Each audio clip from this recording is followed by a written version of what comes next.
తెలంగాణలోని కాంగ్రెస్ ప్రభుత్వంలో కొత్త చిచ్చు తెరమీదికి వచ్చింది. త్వరలోనే మంత్రివర్గాన్ని విస్తరించాలని పార్టీ అధిష్టానం నిర్ణయించిన విషయం తెలిసిందే. దీనిపై ఇప్పటికే పక్కా క్లారిటీ కూడా ఇచ్చేసింది. ఏప్రిల్ 3వ తేదీన ముహూర్తం పెట్టినట్లు కూడా చర్చ సాగుతుంది.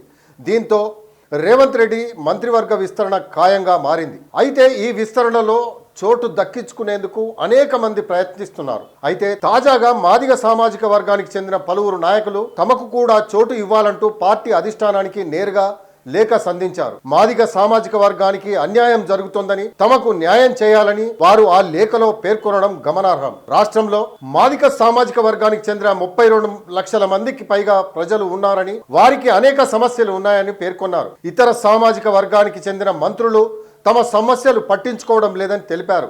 ఈ నేపథ్యంలో తమకు అవకాశం కల్పించాలని మాదిగ సామాజిక వర్గానికి చెందిన ఎమ్మెల్యేలు మూకుమ్మడిగా కాంగ్రెస్ అధిష్టానానికి మొరపెట్టుకున్నారు.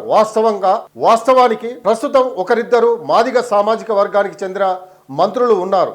మరోవైపు ఇదే ఎస్సీ వర్గానికి చెందిన వివేక్ వెంకటస్వామి పేరు కూడా మంత్రివర్గ జాబితాలో ఉన్నట్లు సమాచారం. అయినప్పటికీ మాదిగ సామాజిక వర్గానికి సంబంధించిన ఎమ్మెల్యేలు ఇలా లేఖలు రాయడం ఒక ప్రాధాన్యతను సంతరించుకుందని చెప్పవచ్చు. దీని వెనుక వివేక్ ఒత్తిడి ఉన్నట్లుగా ప్రచారం జరుగుతుండటం గమనార్హం. మరి అధిష్టానం ఎలాంటి నిర్ణయం తీసుకుంటుందో వేచి చూడాలి.